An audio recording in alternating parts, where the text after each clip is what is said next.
My mother-in-law and my mother went to elementary, middle, and high school together. They knew each other, but they weren't close friends, so they rarely spoke to each other. That's what I heard. My now husband, Logan, proposed to me last year. But shortly after that, my father's company went bankrupt. My mother-in-law hated my mother, but she still reluctantly allowed the marriage because my father was the president of the company. So as soon as she found out that my father's company went bankrupt, she came to my workplace and called me out while I was at work to say, "Marriage with a family with no money is a sham. Break up with my son, quickly."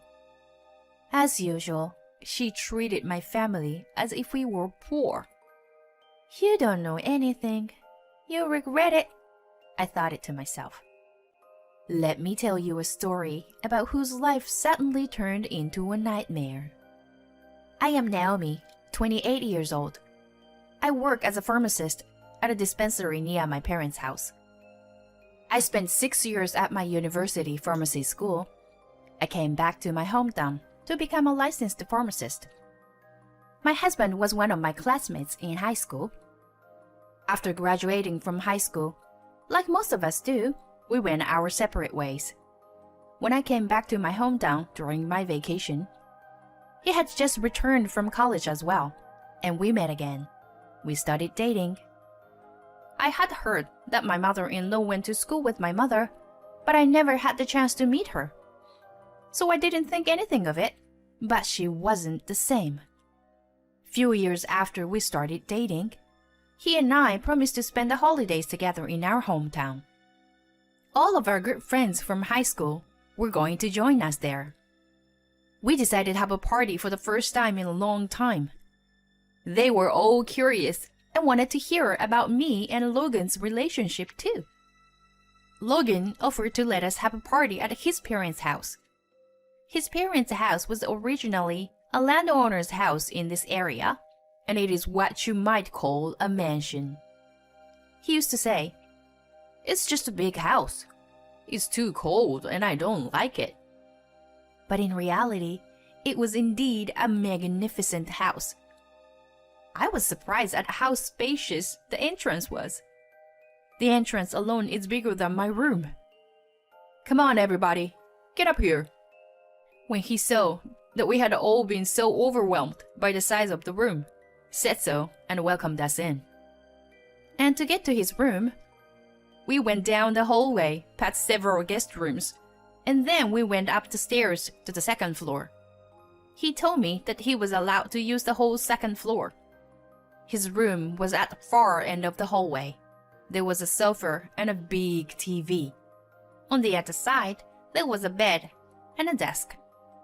It was much larger than what you would think of when you hear the word his room. There is no comparison. Logan even ordered catering for us, and we all had a nice chat and enjoyed the party. After a while, I asked to use the bathroom. He followed me because it was downstairs. "Your house is gorgeous and huge. I could get lost." "Yeah, it's huge, but cold, and uncomfortable to live in." "Wow, they look expensive too." I peeked into what looked like a big vase on a shelf by the hallway. Then all of a sudden, Don't touch them. Poor people like you shouldn't." I was surprised to hear her loud voice, and it was my mother-in-law. "If a poor person touches it and breaks it, you can't pay for it, can you?" "Well, I didn't break anything." "Mom, she was just looking at it. What's wrong with you?" "There's nothing wrong with me. I'm saying this for the poor girl." She is tall, slender, and beautiful, but she had a wrinkle between her eyebrows and she looks very scary. "What do you mean poor? Naomi is not poor." "So, she is Watson's daughter after all." My mother-in-law said so, with a horrified look on her face. She looks poor. If she steals anything from our house, we won't approve of it. What are you talking about? Naomi would never do such a thing. With that, my mother-in-law went back down the hall. It seemed that my mother-in-law did not like my mother. After the party, I went back to my parents' house and asked my mother about my mother-in-law. She told me a story that I never expected to hear. My grandmother, my mother's father, had failed in business before she was enough to go to school. He had come here from New York to escape with his family after his business failed. Grandpa worked as a delivery man for a liquor store. He managed to support the family by working there for years. So as a child, when my mother tore shoes, she couldn't even ask her parents to buy her a new pair. But Grandpa worked hard and was able to run his own liquor store. That was Watson's Liquor, which my father has now taken over. My mother-in-law was the one who bullied my mother for her poverty. It smells bad in here, doesn't it? Oh, that's the smell of poverty. Stay away from me. I'll get sick. She used to say things like that to my mother. My mother-in-law was the daughter of a rich family. She was always surrounded by a lot of people, but they were just bribed by her money. My mother-in-law and her cronies always would pick on my mother, ignore her, and harass her. My mother-in-law had a crush on this boy who was in their class. She always gave him toys and sweets. One day, however, my mother-in-law was picking on my mother, as she always was. Where did you get that sweater? It's so tacky. Then the boy found out my mother-in-law teasing my mother. Hey, stop it. Don't you do such a thing. You're always picking on her and isolating her from the other guys. You were such a jerk. Everyone said so. No, I don't. Let's get out of here. Come on, follow me. Oh, okay. After that, she stopped being mean to my mother. My mother-in-law went to school with my mother all through elementary, middle, and high school. She never spoke to my mother. I see.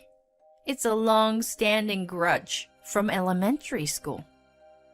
After a while, Logan and I continued our relationship, and he proposed to me on my birthday last year. Every time I saw my mother-in-law, she kept calling me a poor girl or a thieving cat. I try not to pay much attention to it. After graduating from a university, he returned to his hometown and joined a major company. However, he had studied business management at a university and had always wanted to start his own business. While working for a company, he has been steadily building a network of his contacts for his future. Of course, I could think of no one else to marry but him. However, right after we registered our marriage, my father's company, Watson's Liquor, went bankrupt.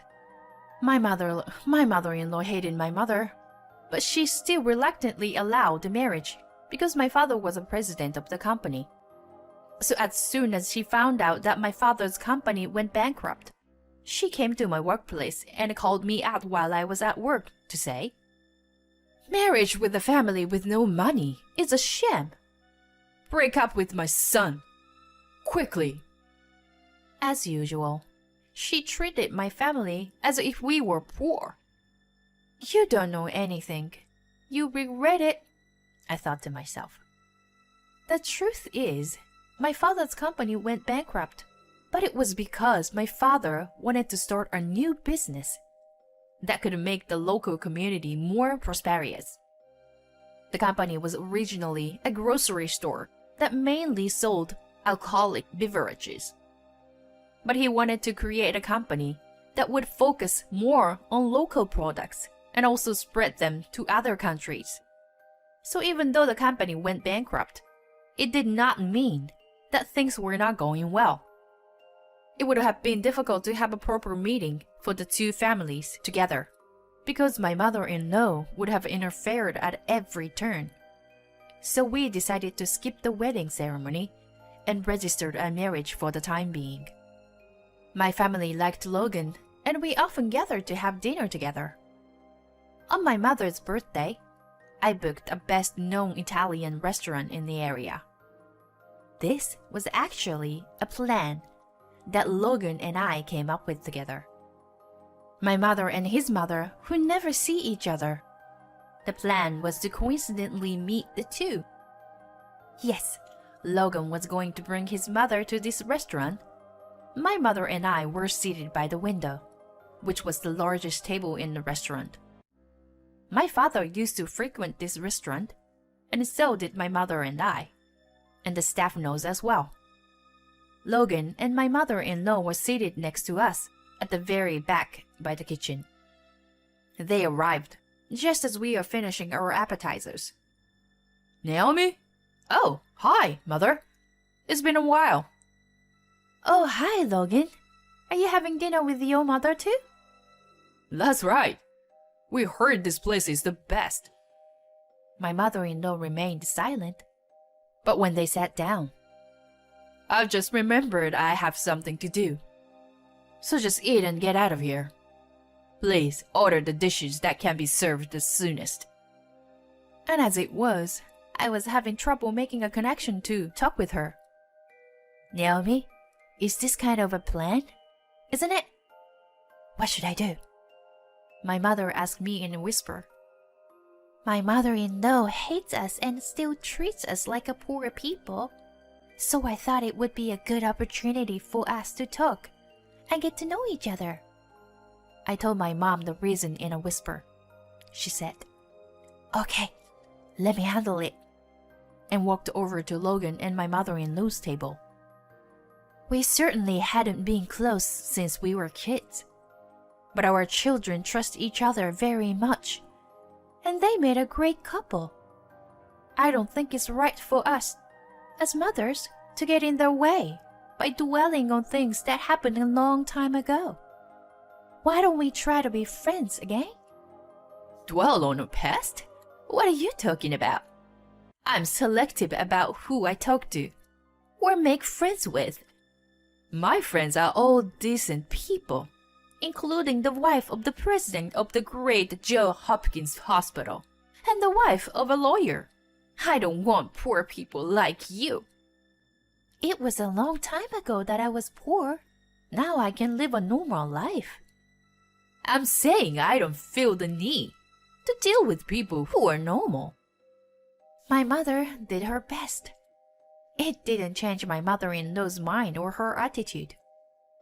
As for the wife of the director of Johns Hopkins Hospital, my mother-in-law bragged about, Dr. Hopkins had invested in my father's new company.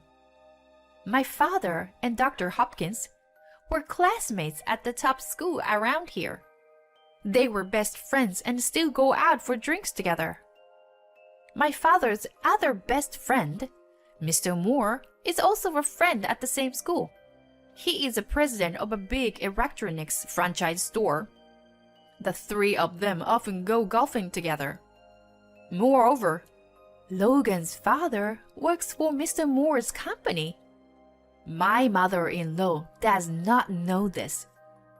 One day, my mother-in-law and her friends had lunch at the hotel. My mother joined them for the first time. Dr. Hopkins' wife introduced my mother to everyone. This is Mrs. Watson, the wife of my husband's best friend. I hope you all get along well with her.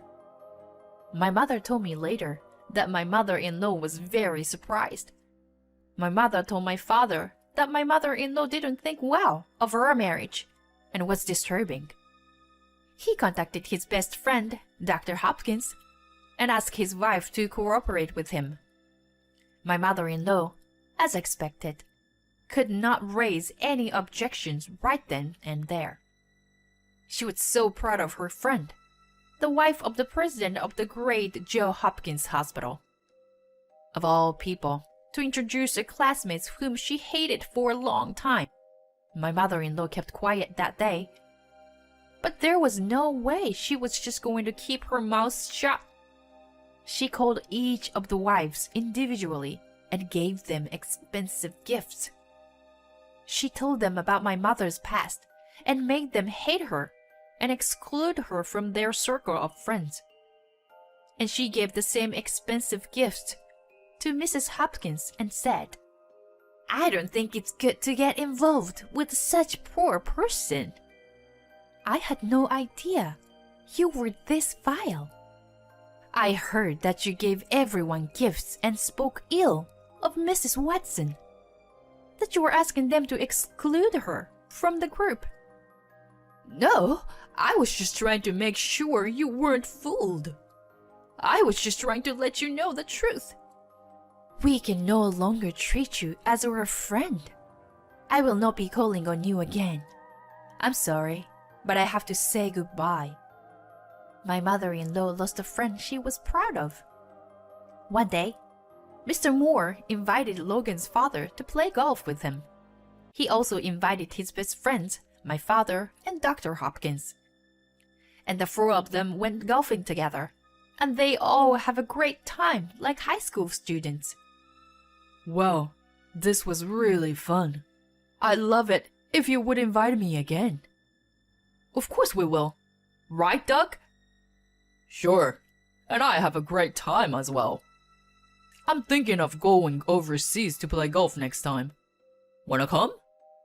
Yes, I'd love to join you. Logan's father went home that day in a very good mood. He is usually a quiet person, but that day he couldn't help but tell his wife how happy he was. They were such nice, cool people, and it was so much fun. Huh? So what? I don't have time to listen to your happy stories. All she could think about was how she was going to lose her friend and the huge debt she had spent on gifts. You were always in a bad mood, and you are a disgusting woman. You make me feel bad when I'm with you. I've reached the end of my rope, and I'm getting a divorce. Divorce? What nonsense! You were divorcing me? Don't be silly. You are alone. You have no one. What would you do without me? I've got friends. Stop disrespecting me. I've had enough. You serious? No way! And my mother-in-law got divorced and kicked out of the house. Her rich friends, of whom she was so proud, cut her off. All that was left were the debts she spent on gifts. She had secretly borrowed the money on her own. Logan and I continued to enjoy our newlywed life as husband and wife. We bought a house together. He told me that he wanted a house that was moderately spacious and warm. Now my parents and Logan's father are visiting us in our new house. This house will surely be a place where the family will make many memories together.